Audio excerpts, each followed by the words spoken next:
Bienvenue dans Ça se passe chez nous, merci d'être là sur LN24 en direct comme tous les jours. C'est ici qu'on fait le tour de votre vie, de votre actu dans tous les sens, dans tous les coins du pays avec une alerte rédac qui ce soir nous emmènera du côté du SPF Finance. On avait l'habitude des mises aux enchères de voitures, de montres, de meubles de collection.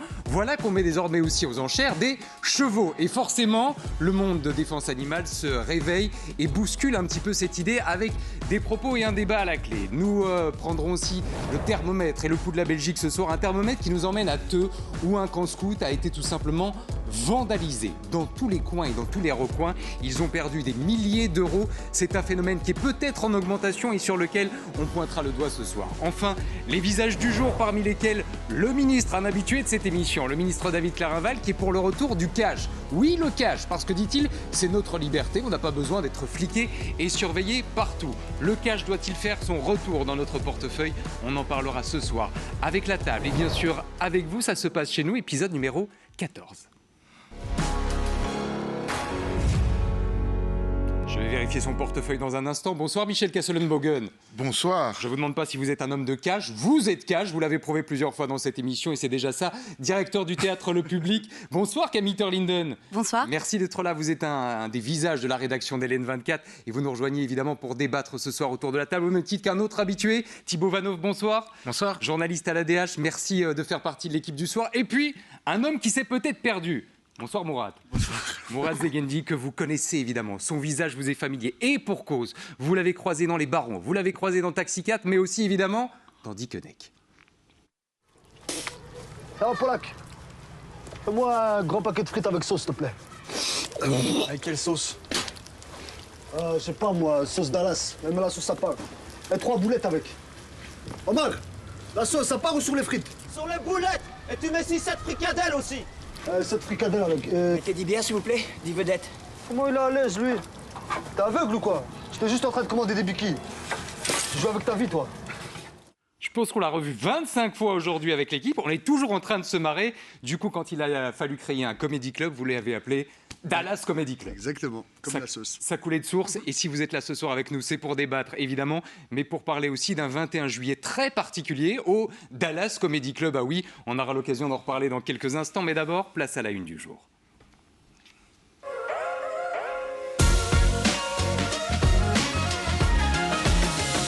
On aurait pu s'arrêter ce soir sur la une de l'ADH avec évidemment l'incendie du côté de Tomorrowland, incendie qui a ravagé la scène principale. On vous en parlait déjà hier en direct. Des infos viennent de tomber. Le festival, c'est officiel, sera bien maintenu. Reste encore à savoir sous quelle forme et sous quelle modalité. On aurait pu s'arrêter aussi sur la une de l'Écho qui précise que nos deux grandes banques, ING et Belfius, ne veulent toujours pas prêter de l'argent à nos 3 grandes villes wallonnes, que ce soit Liège, que ce soit Charleroi ou que ce soit Mons. Pourtant, Dieu sait si, notamment du côté de Liège, on a tenté de faire un budget serré de chez serré, malgré les travaux du tram, pour montrer patte blanche. Mais c'est sur une autre une qu'on va s'arrêter ce soir, celle de Nord-Éclair, avec une histoire qui nous a interpellés, qui nous a même touchés, celle de jeunes de 12, 13, 14 ans, qui ont tout simplement caillassé un SDF. On va regarder ces images qui sont diffusées partout sur les réseaux sociaux. Les visages de ces jeunes ont évidemment été floutés pour protéger leur identité. Je voudrais vous livrer aussi le message d'une des témoins, une dame qui a lancé l'alerte. Et vous voyez à quel point ces images sont saisissantes. Selon une dame qui a posté la vidéo sur les réseaux sociaux pour dénoncer ces faits honteux, il s'agit de jeunes vivant dans une cité à Tournai qui seraient coutumiers de ce genre d'actes. Sur la voie de la délinquance, la police a été contactée. Ils ont fait ça, Mourad, pour les réseaux sociaux. Ils ont partagé ça volontairement. C'est pas comme si ils avaient été pris à leur insu. C'est quoi? C'est le phénomène aujourd'hui du smartphone qui rend fou? C'est quoi le problème avec ça? Je crois qu'ils ont toujours été fous. Même Sauf avant le téléphone portable? Bah oui, seulement aujourd'hui on filme. Ce genre de choses, ça a toujours existé. Les gens ont tendance à... Les gens sont des fois mauvais et il n'y a pas d'explication à ça.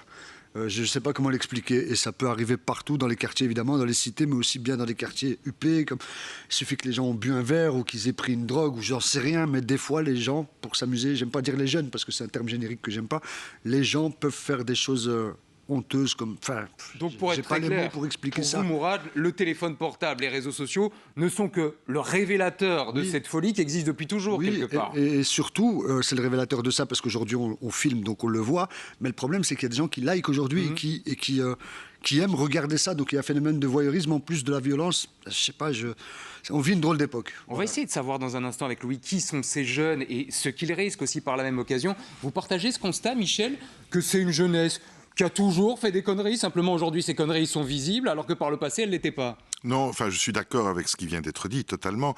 Je pense, il y a d'ailleurs une pièce qui s'appelle Le Dîner, j'ai oublié le nom de l'auteur, qui met tout à fait en scène cette situation et de jeunes qui appartiennent à de bonnes familles, comme on dit, et qui se mettent à tabasser quelqu'un qui est sans abri, etc. La complexité aujourd'hui des réseaux sociaux, c'est que ça met ça en évidence et ça donne des envies à d'autres. Ça amplifie la chose. C'est la notion de la mise en visibilité de l'interdit. C'est-à-dire qui ose braver l'interdit, qui ose braver l'autorité. Alors, il y a quand même une amplification aujourd'hui d'un mal-être global. Parce que l'avenir, pour un grand nombre de gens, et particulièrement les jeunes, n'est pas plein de soleil. Quand on voit ce qui se passe au niveau géopolitique, quand on voit l'écart des inégalités entre les plus riches et les plus pauvres, quand on voit tout ça, ça donne pas envie de croire en un bonheur collectif. Mais les réseaux sociaux jouent un rôle d'amplificateur. Je trouve d'ailleurs que ce genre d'image, on devrait trouver le moyen de faire qu'elle ne puisse pas être diffusée. Absolument. Il y a des outils pour ça. Si dans certaines dictatures horribles, on arrive à faire que certaines choses soient accessible ou non, je voudrais qu'en Europe, tout ce genre de choses, comme les agressions par le biais des réseaux sociaux, que ce soit beaucoup plus strict et qu'on ne puisse pas se servir de ça comme d'une tribune. Et vous avez raison, on montre ces images ce soir parce qu'elles sont le révélateur d'une situation. On voit des jeunes qui s'en prennent gratuitement à un SDF qui dormait, qui n'avait strictement rien demandé. Camille et Thibault, vous représentez la jeune génération et on vous interrogera là-dessus dans un instant, notamment Camille, parce que vous êtes très active sur ces réseaux sociaux. Mais avant ça, Louis, on va s'arrêter avec vous sur ce qui s'est passé du côté de Tournai. Je ne vais pas vous demander qui sont ces jeunes parce qu'ils ne sont pas encore identifiés, je crois, à l'heure actuelle. Mais est-ce qu'on sait ce qu'ils risquent exactement? Parce qu'on entend beaucoup de choses depuis 24 heures. Eh bien, étant donné qu'ils sont très probablement mineurs, c'est assez difficile d'évaluer ce qu'ils risquent avec précision. D'ailleurs, le parquet de Mons a refusé de faire tout commentaire sur l'affaire. Pour l'instant, il est certain que des devoirs d'enquête sont nécessaires pour évaluer les circonstances exactes de cet acte, de ces images qu'on voit juste ici, encore une fois, dernière mois. Mais de manière plus générale, lorsqu'un jeune commet une infraction, lorsqu'un mineur commet une infraction, pour ne pas utiliser ce terme générique, eh bien le parquet peut saisir le juge de la jeunesse. Il sera contraint de privilégier des mesures qu'on dit restauratrices et des mesures qui sont prises pour éviter que cette personne recommence les mêmes types d'actes. Évidemment, tout ça peut varier, je le disais, en fonction de la gravité des faits. Ça peut aller par exemple jusqu'à un placement en IPPJ. Et si ces jeunes ont plus de 16 ans, il est possible aussi qu'ils soient renvoyés devant une juridiction pour adultes, là où les peines sont bien plus lourdes, vous vous en doutez. Alors évidemment, tout cela est théorique. Ces jeunes bénéficient aussi toujours de la présomption d'innocence tant que l'enquête est en cours. Et on vous l'a dit, le but n'est évidemment pas de révéler leur identité ce soir. Personne ne cherche à savoir qui se cache derrière ces visages floutés. Reste une question, est-ce qu'on sait si une enquête a été ouverte, si une plainte a été déposée? Parce qu'on sait que la police a été prévenue. Oui, la police a été prévenue, mais elle ne fait pas non plus de commentaires sur l'affaire pour l'instant, donc pas d'infos très précises à ce sujet. On ne sait pas si les jeunes ont été identifiés, on ne sait pas non plus quel âge ils auraient. Alors tout ça intervient dans un contexte, Camille, où justement, hasard du calendrier, le président des engagés, Ivan Verhofstadt, vient de déposer en tant que parlementaire européen une proposition visant à interdire les réseaux sociaux aux moins de 15 ans. C'est vrai, quand on voit ce genre de vidéos sur les réseaux sociaux, on se dit il a raison, on ne perdra rien avec ce type de contenu dont on serait potentiellement privé. Vous le soutenez là-dedans ? Vous qui êtes particulièrement active, on le verra dans un instant. Pour moi, la solution ne serait pas d'interdire, parce que pour moi, c'est juste reporter le problème autre part. C'est une solution simple pour un problème qui est bien plus complexe. Pour moi, il faudrait surtout éduquer, sensibiliser les jeunes, les aider à appréhender comment fonctionnent les algorithmes pour qu'ils leur envoient vers du contenu positif plutôt que négatif. Pour moi, c'est vraiment l'éducation qui est derrière la sensibilisation. Il faut les responsabiliser au danger justement de ces réseaux sociaux. Mais pour moi, il n'y a pas que du négatif là-dessus. Dedans, on peut retrouver aussi des manières de s'informer, des manières aussi d'apprendre des choses qu'on n'apprend pas forcément à l'école. On va y venir dans un instant, Camille, mais juste un truc, parce que Ivan Verhofstadt, il est aussi papa, et il le dit, vous savez, moi, en tant que papa, J'ai essayé avec mes enfants, j'ai pas réussi, je vous livre sa citation. J'ai essayé en tant que papa, en tant que parent, de les cadrer par rapport à l'usage des réseaux sociaux. C'est pas simple. On ne veut pas non plus que notre enfant se sente exclu ou perçu comme un extraterrestre à l'école. Du coup, il n'y a qu'une solution, c'est l'intervention de l'État. On a l'impression que les parents, ils sont un peu démunis. Ils disent, l'interdiction doit venir d'ailleurs. Mais pour moi, les jeunes, ils trouveront d'une manière ou d'une autre une façon de contourner la loi et de réussir à se connecter. Pour moi, c'est pas la solution. Les jeunes, ils ont des ressources. Ils arriveront à contourner cette législation d'une manière ou d'une autre. Donc pour moi, interdire n'est pas la solution. Pour moi, il faut un contrôle parental, il faut, comme je l'ai dit, une sensibilisation, mais interdire, pour moi, ça sert à rien. Et pour vous montrer que c'est pas un cas isolé, Mourad, je reviens vers vous évidemment, mais pour vous montrer que c'est pas un cas isolé, ces histoires d'agression de SDF par des jeunes, des très jeunes. Regardez ce qu'on a trouvé. Ça se passe certes à Lille, de l'autre côté de la frontière, mais là aussi avec une violence qui est presque insoutenable. Je vais te laisser tranquille. Mais juste avant, j'ai un truc à te dire. C'est quoi? Crève ta mère. Voilà, et on en rigole. On tape gratuitement un SDF qui mendie en disant « crève ta mère ». Mourad, avant d'entendre Thibault sur l'aspect peut-être plus politique de l'interdiction des réseaux sociaux, comment vous réagissez, vous, à ça? Il y a deux débats, j'ai l'impression. Il y a l'interdiction des réseaux sociaux, c'est une chose, mais c'est ce qu'ils ont fait qui est grave. Qu'ils l'aient filmé, c'est une suite de ce qu'ils ont fait, mais l'acte, comment est-ce qu'on le punit et comment est-ce qu'on évite de frapper des gens qui sont à la rue? Oui, ne confondons pas, ne punissons pas les réseaux sociaux, punissons les actes. Oui, parce qu'il y a deux choses là. Là, il s'agit de civisme et de comment est-ce qu'on fait pour éduquer, on parle d'éducation, éduquer nos jeunes à ne pas faire ce type de choses. Il faut dire que ces gens qui sont à la rue sont des humains. On ne peut pas taper des humains. Il faut surveiller tout ça, il faut encadrer tout ça, il faut peut-être leur donner des activités. J'en sais rien. Vous, monsieur, vous avez un théâtre, je ne sais pas. Il faudrait peut-être, je ne sais pas comment faire. Vous avez beaucoup joué au théâtre et que la culture, ça m'a aidé. La culture est une solution par rapport à tout ça, Bien évidemment. sûr. Et Camille disait, Thibault, il y a quelques instants, les réseaux sociaux, ce n'est évidemment pas que ça. On pourrait vous citer, parce que c'est l'exemple le plus évident, quelqu'un comme Hugo Décrypte, qui, à longueur de vidéo, tente d'éduquer les jeunes, de leur faire parvenir de l'information autrement. Vous êtes d'accord, vous, avec le président des Engagés, qui dit, moi, désolé, j'y arrive plus en tant que papa, je demande à l'État d'interdire les réseaux sociaux. C'est quand même un peu léger comme argument pour un président de parti, je trouve. Je n'y arrive pas moi-même, donc je vais demander que le gouvernement ou l'État s'en occupe, mais comment il s'en occupe? Comment est-ce qu'on interdit réellement qu'un mineur ou qu'un enfant de moins de 15 ans s'inscrive sur les réseaux sociaux? Moi, quand Facebook a été lancé, je me souviens, il fallait, je pense, 15 ans ou 13 ans, je ne sais plus.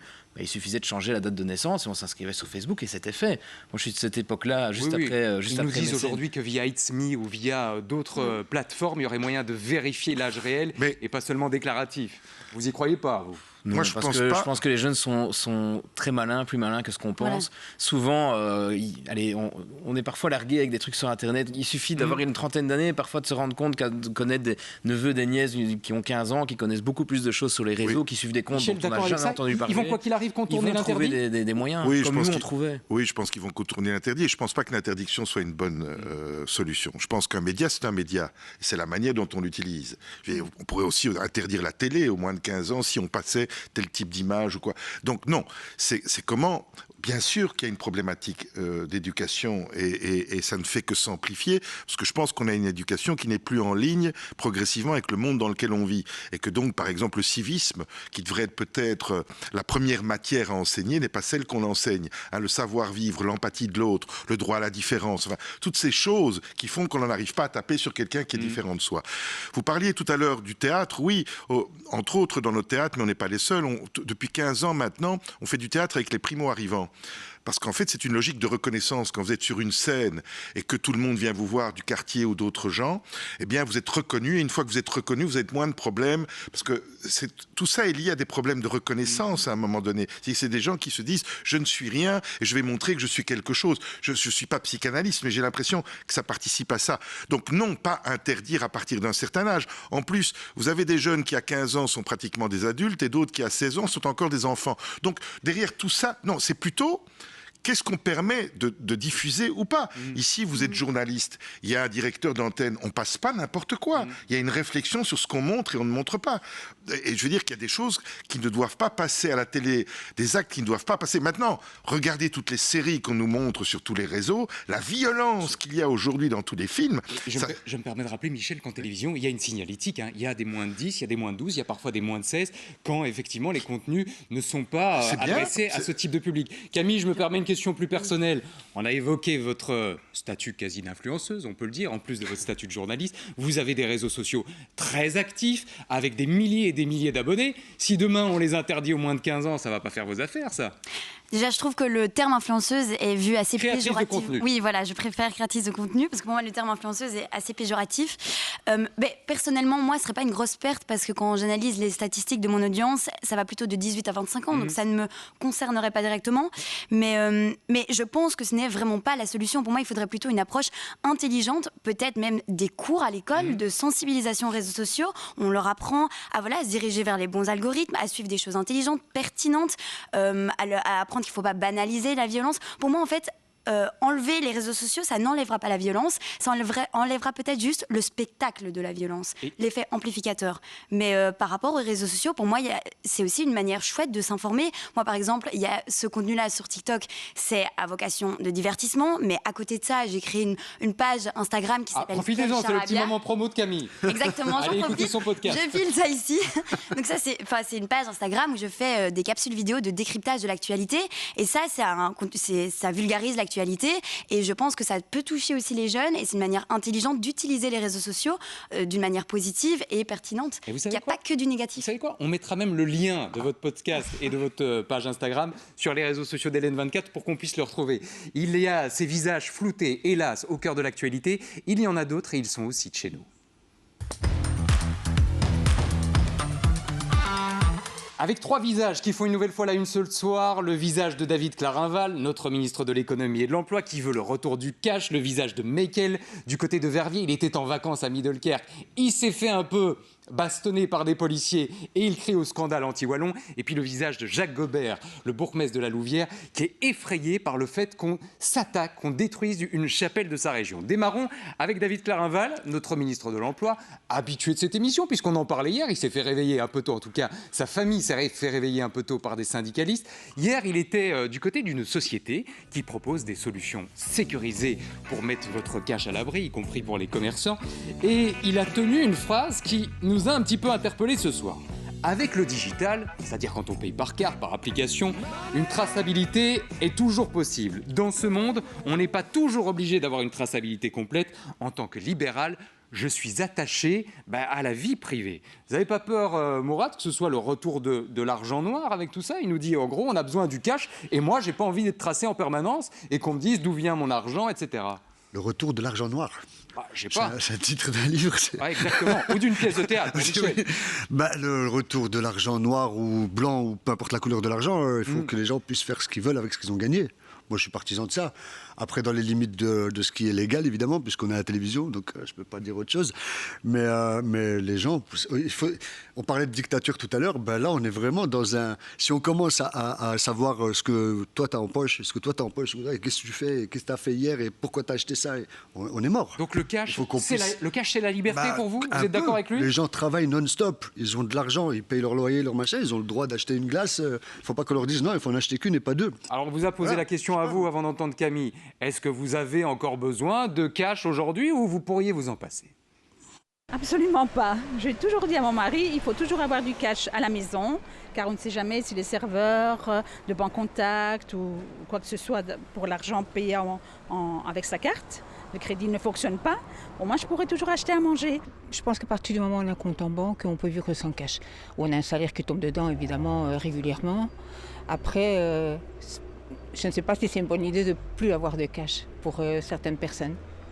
Parce qu'il y en a qui travaillent, qui se font payer en liquide. Donc voilà, ça peut être un problème. Mais moi, oui, je pourrais vivre sans cash. Je connais plusieurs commerçants qui refusent les cartes. Ça doit être en cash. Donc non, je ne pourrais pas. Non, je pense que le cash est important dans la vie parce que quand il y a des pannes électroniques, quand...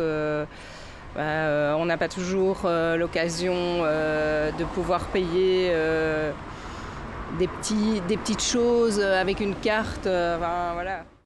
Propos recueillis par Éléonore Talota dans les rues de Bruxelles. Camille, vous représentez la jeune génération, vous êtes la Benjamin de cette table. Vous, le cash, vous n'en avez plus besoin aujourd'hui. Vous avez l'application, le reste. Vous avez l'impression d'être fliqué comme notre ministre? J'allais justement rebondir en disant l'effet inverse. Pour moi, supprimer le cash, c'est exclure toute une partie de la population qui ne maîtrise pas justement le numérique et le digital. Je prends par exemple mes grands-parents comme exemple que je vois complètement dépassés, désarmés face à cette technologie qui les dépasse. Et ils m'appellent presque tous les jours comment est-ce que je dois gérer mon compte bancaire, etc. Et puis je prends aussi l'exemple des serveurs. Si on n'a plus de cash, comment on leur donne un pourboire? Les sans-abri, comment est-ce qu'on leur donne une petite pièce dans la rue? Et puis même, on voit avec des cas par exemple en Espagne, quand il y a eu le blackout, eh ben, tout le monde était complètement désarmé. Et à ce moment-là, on se rendait compte à quel point on avait besoin encore de cet argent liquide. Mais donc c'est plus la question de la fracture numérique que de la liberté et de la vie privée qui vous interpelle ce soir sur ce dossier. Autre visage qu'on voulait vous montrer dans l'actualité, c'est celui de Meikel. Meikel qui nous vient de la région de Verviers, qui a passé quelques journées du côté de Middelkerk. Middelkerk, a priori, c'est sympa. C'est pour les vacances, c'est pour prendre le bon air, le soleil, l'yacht, tout ce que vous voulez. Sauf qu'au camping, ça a mal tourné et il a voulu défendre son beau-frère qui était pris dans une rixe. Il s'est fait lui-même alpaguer par des policiers. Il en veut à ces policiers. Il nous dit ceci, ils n'ont même pas essayé de m'interroger ou de vérifier quoi que ce soit. D'accord, il y a la barrière de la langue, mais on a quand même le droit de s'exprimer, non? J'ai vraiment l'impression, et ce sont les mots qui comptent, d'avoir eu affaire à des policiers racistes anti-wallons. Thibault, c'est un fantasme, ça, de croire qu'à la mer, il y a encore des policiers, des commerçants, autre chose, qui veulent, je ne vais pas dire casser du wallon, mais s'en prendre au wallon? Moi, j'ai déjà du mal à trouver à la côte quelqu'un qui ne parle pas français.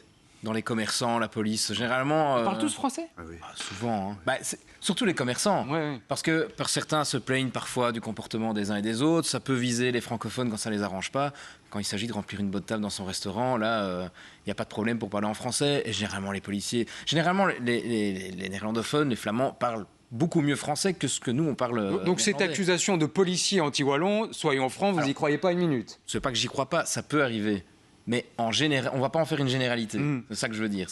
Cas particulier, éventuellement, généralité sûrement pas, d'autant qu'en Flandre, on a un tout autre point de vue sur cette bagarre au camping. Des tas d'articles sont sortis dans la presse flamande, disant qu'il y avait eu sans doute un peu de provocation des deux côtés, ce qui a poussé d'ailleurs Meikel à réagir en donnant sa version des faits dans Sud Info. Michel, ce sentiment anti-wallon, ça fait quelques jours qu'il se manifeste, notamment avec l'histoire de Nicole qu'on a évoquée hier sur ce plateau. Elle, c'est lors d'un contrôle de train dans la SNCB où elle n'a pas répondu en néerlandais. Elle a l'impression qu'on a mis une amende à son chihuahua exprès pour ça. Vous avez l'impression, vous, homme de médias, mais aussi homme au contact de tas de gens, qu'effectivement, il y a un peu plus de friction qu'avant entre Flamands et Wallons, ou au contraire? Non, ce que j'ai l'impression, c'est qu'il y a du racisme en général qui augmente. Mais alors vis-à-vis de tout. Toutes les nationalités, toutes les couleurs, toutes les religions. La tolérance du droit à la différence de l'autre est en train de diminuer dans le monde dans lequel on vit. Et donc, alors entre les Flamands et les Wallons, nos politiques n'ont pas toujours été parfaits pour faire que ça s'entende mieux. Hein. Il y a un endroit où on est censé tous vivre ensemble, c'est à Bruxelles, je crois. Pareil, et ben là, c'est censé être une capitale. J'ai cru lire dans le journal qu'il n'y avait toujours pas de gouvernement. Donc voilà. Donc voilà, je ne sais pas non plus quels sont les faits. Hein, est-ce qu'il y avait de l'alcool ou pas? Quel était le niveau de comment ça se provoque? Et maintenant, c'est pas parce qu'on a un flic qui est peut-être raciste que les flics le sont. Et c'est pas parce qu'il y a un bourgmestre wallon qui pense que les Flamands n'aiment pas les Wallons qu'il a obligatoirement raison, quoi. Non, encore une fois, je pense que qui s'arrangent entre eux et surtout qu'on nous embête pas trop avec cette histoire. Oui, mais je me permets de rebondir sur vos propos. Vous avez l'impression que le racisme augmente partout. Mourad, est-ce que vous le remarquez, vous aussi? Non, mais c'est une question. Je suis désolé. Non, mais c'est magnifique. Je suis désolé, je suis obligé de me tourner vers vous parce que je sais que c'est une question qui vous tient à cœur. C'est pas que ça me tient à cœur, c'est que moi je connais ça depuis que je suis bébé, moi. Justement, je suis né suspect, moi. Est-ce que ça augmente ou est-ce que ça augmente pas? Bien sûr, ça augmente. Ou est-ce que le bébé Mourad était plus tranquille que le Mourad adulte? Non, ça augmente. Et puis, c'est que ça, la mer monte, elle va, elle vient. C'est un truc habituel, malheureusement. Et puis, nous, on a toujours été au centre de ce qu'on appelle le racisme. On en a été victime. On a été aussi, des fois, les bourreaux. Il faut dire les choses comme elles sont. Et c'est systémique, en fait, le racisme. C'est un problème d'appartenance. Des fois, on est perdu. Les gens ne se rendent pas compte du mal qu'ils peuvent faire. Encore une fois, quand on frappe un sans-abri, c'est une forme de racisme aussi. Mais c'est fort ce que vous dites. Bien sûr. Vous dites, on en a parfois été aussi les bourreaux. Bien sûr, évidemment, il faut dire, mais regardons l'histoire. Par racisme, il y a des gens de ma communauté qui ont fait des bêtises, et des bêtises très graves. Et on en a été victime aussi. Quand on voit ce qui s'est passé avec la famille Habiba Ahmed à Schaerbeek dans les années 90, quand le mec avait tué toute la famille, le mec est en train de prier, on l'a battu, machin, le raciste du haut, et puis quand on voit ce qu'a fait l'autre au musée juif, etc., c'est la même chose. C'est des choses très graves qu'on fait, parce qu'on n'aime pas l'autre, parce qu'il est différent, parce qu'on a peur de l'autre. Et puis, il faut se rendre compte que quand le monde ne va pas bien, il y a des auteurs qui parlent de ça très bien. Quand le monde ne va pas bien, il faut des coupables. Il y a une frustration générale, des gens basculent dans l'amertume, et si on arrive à canaliser de manière totalement démagogique cette amertume, eh bien on va braquer un groupe de gens sur une communauté, sur une religion, sur une langue, etc. Nous devons combattre ça, le fait qu'on puisse en parler entre autres ici très librement et de pouvoir dire aussi librement que toute forme de racisme, quelle que soit la raison, est inacceptable, est une liberté dans une démocratie. C'est pas le cas dans tous les pays. Et le message est bien passé. Il y a un troisième visage qu'on voulait mettre à la une ce soir, celui de Jacques Gobert, le bourgmestre de la Louvière, qui est particulièrement échaudé. Échaudé pour quelle raison? Parce qu'on est en train de démolir chez lui la chapelle de l'Institut Saint-Joseph. Et je ne rigole pas, c'est pas un bâtiment classé, mais ça compte dans le cœur des Louviérois. Alors il y a deux versions différentes entre le bourgmestre qui dit « elle fait partie de notre paysage depuis des décennies » et le ministre François Dequesne qui dit « bah attendez, il m'avait donné l'autorisation de détruire cette chapelle ». Je vous avoue qu'on laissera les Louviérois trancher le dossier et ce serait intéressant d'ailleurs de lire vos réactions sur la page Facebook de l'émission. Dans un instant, on va partir dans un autre côté de la Belgique et surtout dans un autre débat. Avec l'alerte Rédac, nous allons parler du SPF Finance qui a l'habitude de faire des ventes aux enchères. Oui, mais d'habitude, c'est des voitures, c'est des meubles, c'est des montres. Ici, ils mettent des chevaux aux enchères et forcément, ça énerve certaines associations. Ça se passe chez nous, encore et toujours chez nous. Et ce qui se passera chez nous, c'est un 21 juillet un petit peu particulier avec cet homme-là. Bonsoir, ouais, ça se voit que tu es belge. Parce que tu as le seum. Non, elle est pas belge. C'est qui le Renoir? C'est qui? Son fils. Ah, des blancs qui adoptent les noirs, ça existe encore? Oui, parce que ce que Mourad ne nous avait pas encore dit, c'est que son fameux 21 juillet chez Janine, dont on reparlera dans quelques instants, c'est avec cet homme-là, Redouane Bougueraba. C'est devenu votre super pote, ça? Ouais, c'est mon ami depuis très longtemps. On se connaît depuis longtemps, avant qu'il devienne... Moi, je le connaissais quand il était Redouane. Et là, c'est Redouane Bougueraba, donc moi, je le connais depuis. On a démarré quasi ensemble. Il a regardé mes films, j'ai vu ses spectacles, j'ai vu son évolution au Jamel Comedy Club, etc. Puis on a tourné ensemble l'été dernier dans un... Sur la route de papa, exactement, qui est toujours dans les salles en ce moment, qu'on vous recommande d'ailleurs chaleureusement. Et vous nous expliquerez comment vous allez vous retrouver sur scène dans un instant et comment vous allez réussir à le faire venir à Oui, parce que cet homme-là a rempli le stade Vélodrome il y a quelques semaines. Maintenant, il va chez Janine, manger un burger et monter sur scène. Ça, c'est la classe quand même. Mais avant ça, il est l'heure de l'alerte Rédac. Alors vous connaissez certainement le FinShop. Le FinShop, c'est le site du SPF Finance sur lequel ils mettent tous les objets qu'ils ont récupérés, saisis chez des propriétaires qui n'arrivaient pas soit à payer leurs impôts, soit d'autres choses. Des biens saisis extraordinaires. C'est une caverne d'Alibaba. On trouve la Porsche de certains membres de la table ici. Je ne sais pas si c'est de Thibaut ou de quelqu'un d'autre. Je n'ai pas voulu citer de nom pour ne pas vous mettre dans la mouise. On trouve évidemment des montres de collection, des meubles, etc. Mais voilà aussi qu'on va bientôt mettre aux enchères, et c'est l'info qui nous interpelle ce soir, des chevaux. Oui, des chevaux qui vont se retrouver aux enchères. Évidemment, le monde animal est en ébullition, mais avant ça, Louis, on s'arrête avec vous sur cette info. Est-ce que c'est un cas tout à fait inédit, ou c'est déjà arrivé par le passé qu'on mette aux enchères des animaux de compagnie ou de non-compagnie ?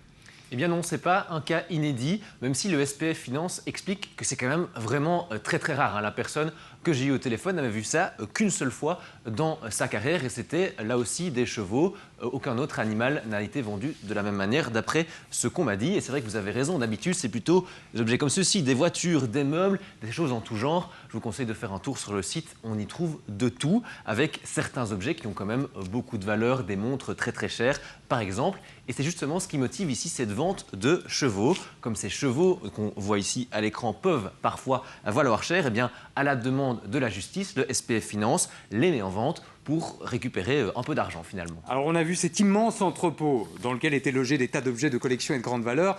Les chevaux, on imagine qu'ils ne sont pas là, ils se trouvent où au moment où on se parle ?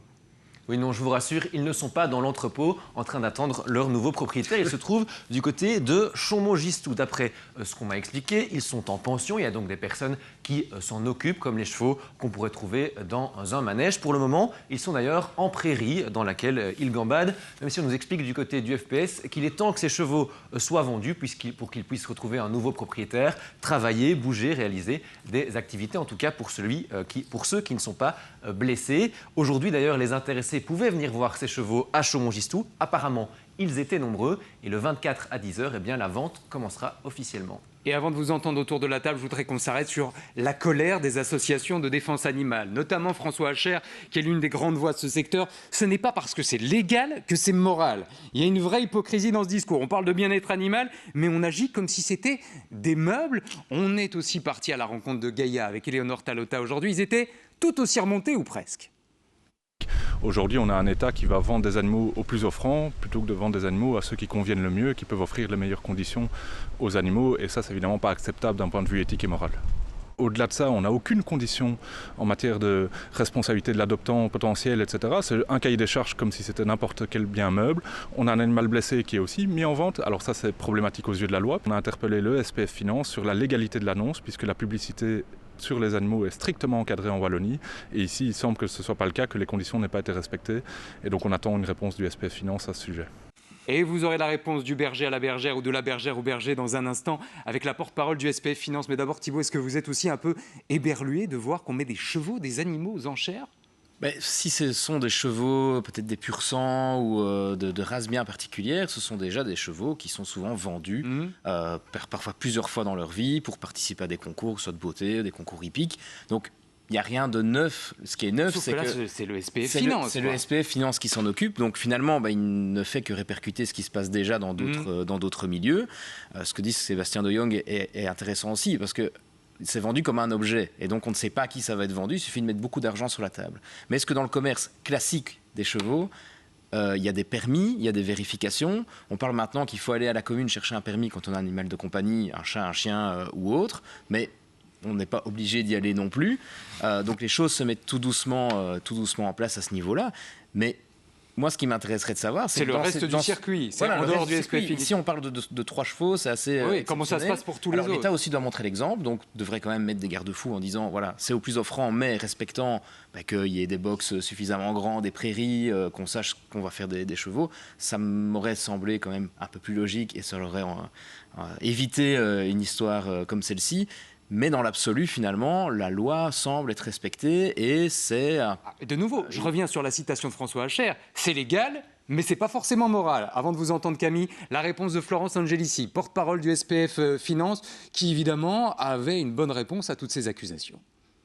C'est le juge en fait qui prend la décision de les vendre car dans cette affaire il apparaît qu'il est intéressant de récupérer de l'argent via la vente de ces chevaux, mais c'est vraiment une décision de la justice. Toutes les enchères qui sont des soumissions par écrit seront envoyées à la justice et donc c'est la justice qui va se charger des vérifications par rapport au bien-être et à l'acquéreur et qui va décider qui a le droit d'acheter ces chevaux. Nous on se charge de la vente, de la publicité autour de la vente. Mais après, une fois qu'on a tout l'ensemble des soumissionnaires, on envoie toutes ces informations à la justice et le juge d'instruction qui va trancher. Camille, on nous a tellement dit que les animaux ne pouvaient plus être considérés comme des biens meubles, comme des objets. Là, on a l'impression, en tout cas sur la forme, qu'on rétropédale un petit peu en arrière et qu'on les traite au même titre qu'une montre ou qu'une voiture de compétition, quoi. Oui, pour moi, c'est pas parce que c'est légal que c'est acceptable. Et pour moi, si on commence à tout monétiser, même les êtres vivants, on franchit vraiment une limite. Et moi, pour moi, ce cas-là, ça montre encore une fois que la logique économique prévaut sur l'éthique. Et en fait, pour moi, la logique marchande appliquée aux êtres vivants, c'est choquant. Enfin, moi, personnellement, ça me choque. Et de voir, par exemple, sur un site, un cheval à côté d'une lampe, moi, ça me choque. Vous êtes aussi gêné, Michel, en entendant ça, ou vous vous dites, bah non, finalement, regardez, ils respectent les procédures, ils font attention à ce que malgré tout, en attendant leur nouveau propriétaire, ces chevaux soient plus ou moins bien encadrés, donc circuler, il n'y a rien à voir ? Moi, j'aime pas qu'on vende du vivant d'une manière générale, je suis assez d'accord, mais je me dis que ces chevaux ont été saisis sans doute parce que les propriétaires ne pouvaient plus s'en occuper. Je suppose que toutes ces choses-là, les voitures dans lesquelles il y a aussi des chevaux, c'est un très mauvais jeu.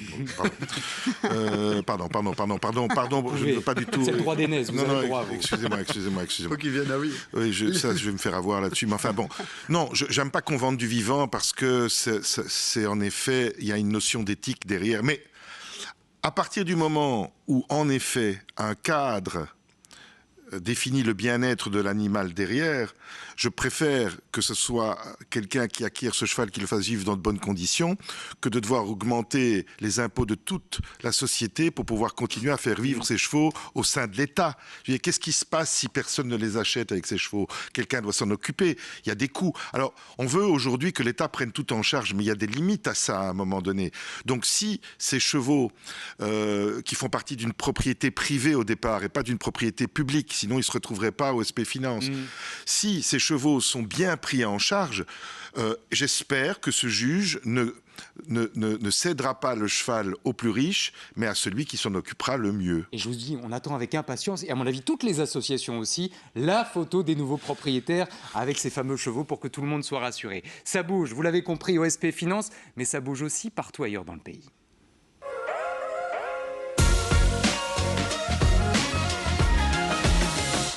On fait une première escale ce soir du côté de Beauvechain. Beauvechain qui est en ébullition. Pourquoi? Parce que certains, et notamment une association, ne veut pas de la construction de la nouvelle piscine. C'est 3 millions d'euros, disent-ils, qu'on va jeter par les fenêtres. Et en plus de ça, elle sera chauffée au gaz et ce sera avec du chlore. Autrement dit, c'est pas écologique du tout. Ça promet une belle pagaille du côté de Beauvechain. Nouvelle escale qu'on voulait faire ce soir du côté tout simplement d'un restaurant à Dinan qui a ouvert il y a quelques jours ses portes. C'est le Queen's. Il avait engagé plus de 20 personnes. Et figurez-vous que 3 jours plus tard, ces 20 personnes ont déjà été virées. Elles étaient là pour protester et surtout pour demander leur salaire. Et puis vous l'avez compris, on va faire une escale ailleurs dans le pays, du côté de Oui, cette charmante petite localité où il fait bon vivre. Un endroit magnifique à découvrir si vous avez un peu de temps libre ce week-end, mais un endroit où on trouve aussi chez Janine. Ce restaurant à nul autre pareil, où on fait des mariages, on fait des anniversaires, et puis on sait aussi s'amuser avec le Dallas Comedy Club que vous avez ouvert, Mourad, il y a de ça quelques mois maintenant. Vous squattez la scène de chez Janine régulièrement. Pourquoi avant de revenir sur le spectacle du 21 juillet, pourquoi avoir ouvert un comedy club? C'est quoi? C'était la suite logique de votre carrière? C'est pas un vrai comedy club. C'est, comme vous dites, on squatte chez un pote enfin c'est mon pote Steph de Buck qui a un resto burger. Et comme il chipote, il aime tout faire. Vu mes origines, je me suis dit, ouais, c'est un souk, donc il faut que j'y aille. Quoi. C'est marrant, c'est marrant parce que vous, le vrai bruxellois, le bruxellois de Dickeneck, le bruxellois des barons, vous vous retrouvez à Oui. Ouais, pourquoi pas? Pourquoi pas, pourquoi pas? Mais pourquoi? La ville s'appelle Oui, donc on y va. Tant qu'elle ne dit pas non, on y va, nous. Et on roule tout droit. Et avec vous, il y a évidemment des artistes. On a parlé il y a quelques instants de Redouane Bougueraba qui vous accompagnera sur scène. Redouane, c'est un talent et une carrière absolument incroyable, fulgurante. Il remplit les plus grandes salles de France, de Navarre et surtout de Belgique. Si vous ne savez pas encore à quoi ça ressemble sur scène, eh ben, on a un avant-goût pour vous. Comment vous appelez? Franco. Franklin? Franco. Franco. Vous êtes espagnol, italien? Italien, ça fait plaisir. Franco, ça fait plaisir. Il y a des Italiens ce soir? Ouais.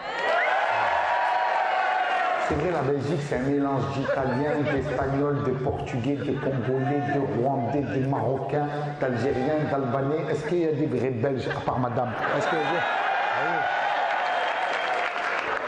vous êtes trois, il a levé la main. Il a levé la main, on dirait un jeune SS nazi. Et je vais le prendre. Nous sommes encore la famille Vanderbruck, nous sommes là. Si vous allez voir un spectacle de Redouane Bougueraba, ne vous mettez jamais au premier rang. C'est excessivement dangereux. Mais il paraît que l'ambiance du resto chez Janine, c'est un peu la même. Ouais. On va titiller les clients, on va les bousculer de temps en temps. Ouais, on aime se chambrer. C'est le principe du stand-up. Le stand-up, c'est l'un des arts Là, c'est à la mode, mais c'est l'un des arts les plus vieux au monde. C'est être au quartier, assis devant des gens, et puis on se chambre, on se vanne. Enfin, c'est une forme de théâtre. Et on parle aux gens directement, il n'y a pas de quatrième mur, et on essaye d'amener l'art. Enfin, c'est un art de chambrer les gens. On fait même des battles des fois, qui va vanner le plus, c'est comme dans le rap. Et vous serez aussi avec James Dino et d'autres copains qui vont vous accompagner sur scène pour ce 21 juillet un petit peu hors norme. Il y a quand même une question qu'on est obligé de vous poser, Mourad. Comment vous avez convaincu Redouane Le mec qui remplit le stade Vélodrome, c'est quoi? C'est 40, c'est 50 000 personnes. Hein, il peut faire tous les stades de France et être sold out. Comment vous avez convaincu cet homme-là de venir à Oui chez Janine? J'ai appelé le SPF Finance, j'ai acheté un cheval, je lui ai envoyé. Ah, c'est lui? Oui, Nous voilà rassurés, au moins ils sont entre de bonnes mains, les chevaux. C'est ça. Non, c'est mon pote. C'est mon pote et je lui ai dit, file-moi un coup de main, est-ce que tu as envie de venir faire la fête nationale avec nous? Puis on s'est super bien entendu sur le tournage de Sur la route de papa et on est vraiment des amis. Quand il y a une solidarité entre nous, il est marseillais, je suis bruxellois et je ne sais pas pourquoi, Bruxelles-Marseille, je pense qu'on est des provinciaux vis-à-vis de Paris, donc on s'entend bien, les Marseillais et les Bruxellois. Et puis je lui ai dit, tu veux venir frérot? Il m'a dit, ouais, je viens. Donc soyons clairs, il va être payé avec un burger et un petit dessert et puis le pouce café éventuellement. On va pas parler d'argent ici, mais... En cash? Ouais, peut-être, ouais, c'est ça, en cash. Oh, il a déjà un cheval. Si David Claraval, notre ministre, vient voir le spectacle, est-ce qu'il peut payer en cash ou pas? Bien sûr qu'il peut payer en cash. Le voilà rassuré. Payer en cash. Le voilà rassuré. Ouais. J'inviterais bien les flics racistes, là, flamands. Non, je rigole.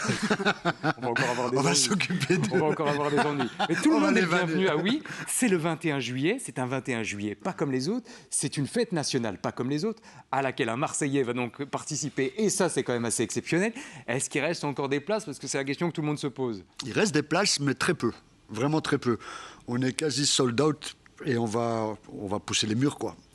Donc réservez encore et on va faire en sorte que tout le monde puisse participer. Ouais. Dépêchez-vous parce que Redouane Bougueraba chez Janine, ah oui, avec Mourad et avec d'autres artistes, c'est pas tous les jours qu'on verra ça, c'est un 21 juillet exceptionnel qu'on vous propose de ce côté-là. On va continuer à faire le tour de pays, direction Theux, en allant planter notre thermomètre cette fois.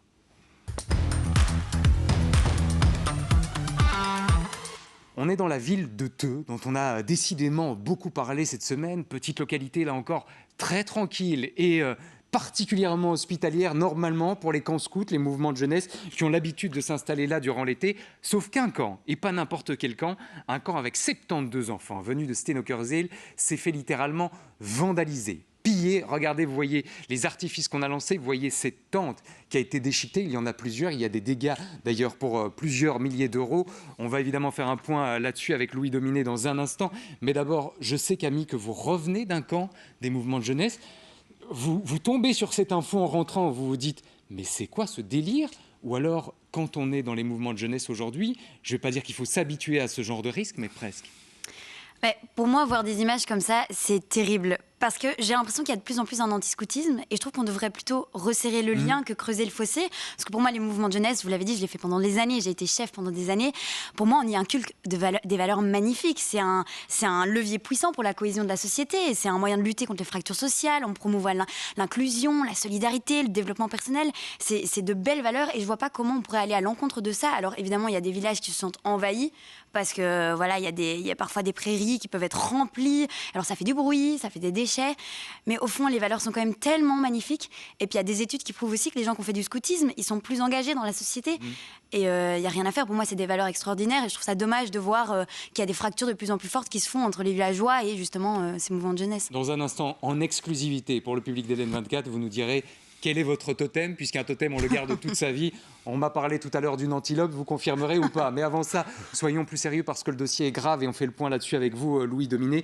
Est-ce qu'on sait qui est à l'origine de cette attaque contre ce mouvement de jeunesse et s'il y avait ou pas des motivations particulières?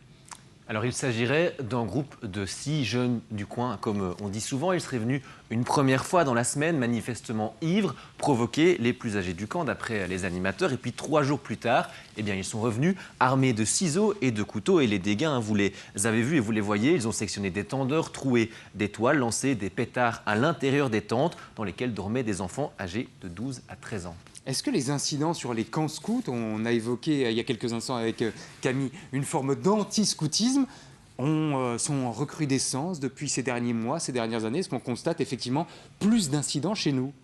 Alors en termes de nombre, d'après les informations que j'ai pu trouver, ça semble être assez stable. Exemple pris du côté de la Fédération des scouts. Ils disent même qu'il y a de plus en plus de camps qui se passent bien avec certains encadrements de la commune, une sensibilisation des riverains notamment. Mais lorsque ça se passe mal, eh bien, ils constatent que souvent les faits sont plus violents avec des cas graves comme celui-ci à Theux. L'année dernière, on se souvient aussi d'un incident à Vielsam, une affaire qui avait aussi fait grand bruit, un groupe de scouts de 9 à 10 ans qui avait été agressé violemment, là aussi, semble-t-il, par une bande de jeunes. Et Thibaut, il y a une vraie question aussi, est-ce que les autorités prennent ça suffisamment au sérieux? Je vous livre le témoignage de Farah, qui était l'une des chefs de ce camp et de ces jeunes qui venaient de Steno-Kerzeel, qui est assez interpellée par le fait que du côté de la police, semble-t-il, on ne les a pas pris au sérieux. Ils nous ont dit de prendre rendez-vous plus tard pour faire une déclaration en précisant que ce genre de choses, c'est important, arrivait chaque année, mais pour nous, c'est tout sauf normal. Nous avons des photos, une plaque d'immatriculation, aucune suite n'a été donnée. C'est frustrant. Vous le sentez monter, vous aussi, l'anti-scoutisme dont Camille parlait? Mais je pense qu'il y a dû avoir certains problèmes au fil des années. Si les policiers disent ça arrive chaque année, peut-être que c'est un camp où chaque année il y a des scouts qui viennent s'installer et qu'il y a peut-être des nuisances sonores ou des déchets. Et peut-être qu'à un moment donné, ça commence à créer dans le village des critiques. Les gens en ont marre, l'été, il y a trop de monde, etc. Et puis ça vient chez les jeunes. Une soirée arrosée, il suffit qu'il y ait un commentaire qui parte et puis ça déborde. Mais bon, on arrivait là, c'est quand même très dangereux ce qui s'est passé. Ils sont juste pas venus réveiller les enfants qui dormaient, venir un peu secouer les tentes. C'était vraiment, des pétards, ça peut brûler, ça peut blesser très gravement, même peut-être pire. Donc, est-ce que c'est de l'anti-scoutisme? Est-ce que c'est du racisme anti-flamand, vu que ce sont des scouts de Steno-Kerzeel? On peut poser la question qu'on posait tout à l'heure dans l'autre sens. Effectivement. Ça peut arriver aussi. Donc, cette théorie-là n'est pas revenue pour l'instant dans les médias flamands. Effectivement, le fait qu'ils viennent de Steno-Kerzeel n'a pas été relevé comme un élément déterminant ou pas. Vous croyez que c'est lié aussi au Covid? On a l'impression que depuis le Covid, chaque fois qu'on est dérangé, un petit peu bousculé dans son quotidien, ça se tend très rapidement. Oui, mais je pense que c'est la société en général. Michel le disait très bien tout à l'heure. Dans une société qui ne va pas bien, on a des réactions qui sont exacerbées. On cherche des coupables. On s'attaque à tout ce qui ne nous ressemble pas. Ça peut être pour n'importe quelle raison. Et ici, s'il n'y a pas de scout dans ce village-là, peut-être qu'un scout ne ressemble pas assez à l'image qu'ils ont de leur village, de leur tranquillité. Et puis si en plus ils sont flamands, et voilà, ça peut vite dégénérer. Quand il y a des sentiments comme ça dans la société qui débordent et qui sont négatifs, ça peut vite. Et vous parlez des riverains qui sont parfois agacés par les mouvements de jeunesse sur place. C'est notamment le cas du côté de Chigny, où les patros sont passés par là cet été et ont laissé quelques déchets, voire quelques nombreux déchets. Vous voyez tous ces sacs poubelles laissés juste avant le départ du camp. Ça a particulièrement énervé la population, même si là, il n'est absolument pas question de violence ou quoi que ce soit. C'est juste un cri de colère qui s'est exprimé. Michel, vous percevez un anti-scoutisme ou vous mêlez ça à votre discours de tout à l'heure, l'intolérance qui grimpe un peu partout? Oui, mais d'abord, j'entends qu'il n'y a pas plus d'événements maintenant, c'est ce que vous aviez l'air de dire, mais qu'ils sont plus graves. J'ai l'impression que ça ressemble un peu à certains présidents ou responsables d'État dans le monde qui ne sont plus des repères, qui se permettent tout. Et à partir du moment où vous avez les plus grands dirigeants du monde qui se permettent tout, et dont on parle tous les jours, une fois ils disent blanc, noir, ou ils déclenchent des guerres, et où on est tous là en train de regarder en disant c'est pas possible, ça donne pas un exemple très positif. Donc je pense que bien sûr, le civisme, l'éducation, un état de droit doit interdire ça, voire punir ça correctement. Mais aujourd'hui, il y a de tels exemples qu'il n'y a plus de repères. Donc on manque de modèles aujourd'hui. On manque de modèles. Entre un président de parti qui dit j'arrive pas à faire que mon gosse regarde les réseaux sociaux comme je voudrais, et un président des États-Unis qui fait ce qu'il fait, et ce qui se passe en Russie, et j'en passe, parce que j'ai pas envie de rentrer dans des débats plus complexes, c'est effrayant, quoi. Et vous êtes jeune là-dedans, vous vivez, vous dites pourquoi lui, président, il peut faire ça et moi pas. Et donc je déchire une tente. C'est inacceptable, mais c'est le monde dans lequel on vit. Il faut absolument que nous défendions nos valeurs démocratiques, le respect de la liberté des uns et des autres et le droit à la différence. J'ai l'air d'un vieux papy quand je dis ça, mais... Et des modèles, on en a sur scène. Et il y a des très beaux modèles aussi. Vous en faites partie, voilà. Mourad. Vous êtes un modèle, évidemment, pour toute une génération. Oui, je trouve qu'on ne se connaît pas assez. Ça me donne vraiment envie, parce qu'on fait un truc retrouvailles fin août, où il y a des gens comme Coppens ou d'autres qui viennent faire du stand-up. J'espère que se rencontrant ici pour la première fois sur un plateau, on pourra peut-être trouver le moyen un jour de faire des choses ensemble, parce que je pense que le théâtre... J'ai décroché un job. Ouais. Alors, s'il y a contrat, je vous le dis tout de suite, on prendra une commission. Non, je rigole. S'il y a contrat, on prendra une commission. Oui, avec plaisir, en cash. Mais je pense que que des êtres humains qui parlent à des êtres humains pour se moquer de leurs défauts ou pour vanter des qualités, le monde en a besoin aujourd'hui. Et c'est pas pour rien que les lieux de culture marchent bien aujourd'hui. C'est quand même toute une partie de la population qui sont en recherche de rapports humains bienveillants. Vous en faites partie, on ne peut faire que vous féliciter. Merci. Juste un truc, Mourad, et je vais voir si du côté de la régie, on peut remontrer les images de ce camp vandalisé parce qu'elles sont une nouvelle fois très interpellantes. On n'est pas dans les quartiers de Bruxelles qu'on pointe du doigt. Oui, là. bien sûr. On est à Theux, on est au fin fond, je ne vais pas dire au fin fond de la Belgique, parce qu'il n'est pas question de fin fond ou de demi-fond ou de centre de la Belgique, mais on est dans un endroit qui n'est pas connoté, qui n'est pas habitué à ce type de violence. Ça casse aussi certains clichés, ça veut dire que ça peut arriver partout. Mais évidemment, la violence, elle est partout. C'est justement ça, c'est bien que vous mettiez le point là-dessus. Quand on a fait le film Les Barons, on avait du mal à le financer au début. Pourtant, c'est un super film. Et il y a une grosse chaîne française, il y en a 2, donc c'est la première, voilà, pour ne pas dire la marque, qui nous a dit on ne peut pas financer ce film-là parce que ça rigole trop. Mais nous, on a dit dans les quartiers où on a grandi, on fait rigoler. On a rigolé toute notre vie. Ouais, mais il n'y a pas d'intervention policière. Ben, il y a des endroits où il n'y a pas d'intervention policière. Vous êtes bien placé, vous êtes à Place Saint-Josse. Je connais, moi, je sais qui vous êtes. Et j'ai grandi là, moi je suis de Saint-Josse. On s'amuse dans les quartiers, il y a une vraie vie, il n'y a pas que ça. Et ce que vous dites là, ouais, la violence est partout. Et souvent, dans les petits patelins, la violence est encore plus grave que dans les quartiers. Sauf que, évidemment, ça ne fait pas vendre de papier. On préfère dire Abdel a fait ça plutôt que Jean-Jacques a fait ci. C'est comme ça, on vit dans un monde comme ça. Ouais. Et ce que vous disiez tout à l'heure, on est tous devenus des Américains, donc on y va, on casse, et ça c'est à moi, et ça c'est à toi. Pour l'instant, on ne sait pas si les auteurs s'appellent Jacques, François ou autrement. Peu importe, parce qu'on ce les a sont pas des gens identifiés. violents. Voilà. Effectivement, c'est le problème. Je reviens sur l'antiscoutisme une dernière fois avec vous. Ça veut dire, Camille, que demain, quand vous allez partir en camp ou repartir en camp, ce sera peut-être avec une boule au ventre que vous n'aviez pas avant ? Ben, moi, je me souviens quand j'étais chez les guides, ça existait déjà, on appelle ça se faire virer, entre guillemets. Et il y avait des nuits où je me suis déjà fait réveiller le lendemain, j'avais plus rien dans ma malle. Donc pour moi, ça date pas d'hier et la violence, elle est systémique, comme on en a déjà parlé. Donc si on avait tout le temps cette boule au ventre, on ne ferait plus rien. Alors je partirais plus en camp. J'aurais abandonné le mouvement de jeunesse depuis longtemps. Mais justement, moi, je reste pour les valeurs qu'on inculque à ces enfants et parce que je trouve qu'il y a tellement plus. Et puis, comme vous le disiez, la violence elle est partout, donc elle n'en fait plus rien. On va plus nulle part. Et vous ne partirez pas d'ici, Camille, sans nous avoir livré quand même votre totem. J'espère que ça ne vous mettra pas en danger pour la suite. Non, pas du tout. Je ne pense pas.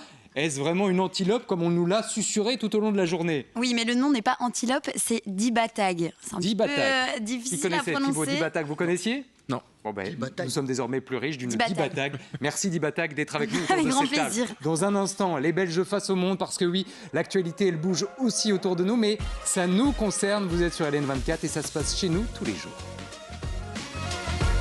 Ça se passe chez nous, ou presque chez nous, puisqu'il est temps de faire le tour du monde avec des infos qui nous concernent.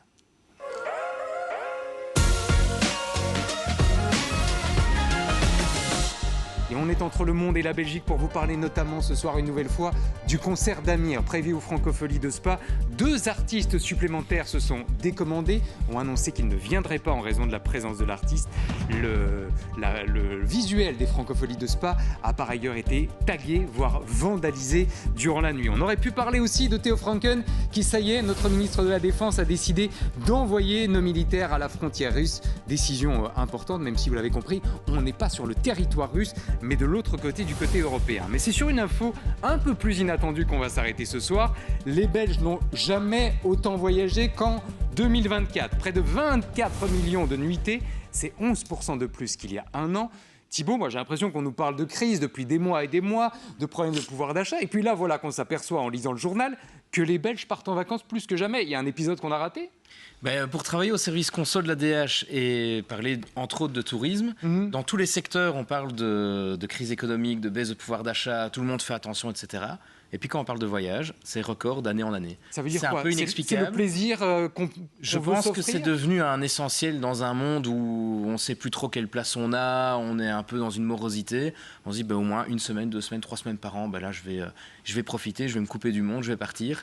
On a publié un article ce matin aussi. À contrario, il y a plus de 10% des Belges qui empruntent désormais pour partir en vacances. Ah oui, et ça c'est quand même un peu inquiétant. Faire un emprunt peut-être d'1 an ou plus pour s'offrir peut-être pas le voyage de ses rêves, parfois c'est peut-être juste ses vacances annuelles, ça peut au niveau de l'endettement créer d'autres problèmes pendant l'année, donc c'est quand même assez inquiétant, mais les vacances, oui, pour les Belges, et c'est d'ailleurs, je pense qu'en termes de budget, les Belges sont 3e au niveau européen qui dépensent le plus. Derrière la sondage Suisse et le express Royaume-Uni. autour de la table. Qui serait d'accord de se priver de vacances si le budget l'oblige? Ou alors c'est sacré de chez sacré et les vacances, on n'y touchera pas, Mourad? Non, il faut faut faire ce qu'on veut. Si on peut aller en vacances, on y va. Si il faut se priver, on se prive. Moi, j'ai pas de problème avec ça. Je suis artiste, donc c'est compliqué. Mais vous êtes prêt à vous priver et à manger, je vais pas dire du riz pendant un mois pour aller en vacances? Non. Non. Il faut quand même rester terre à terre. Et moi, perso, aller à Dubaï alors que j'ai pas de sous, ça m'intéresse pas.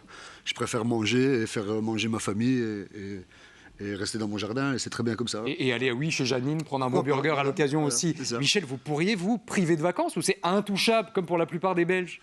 Je mène la vie que je souhaite mener, moi. J'ai beaucoup de chance.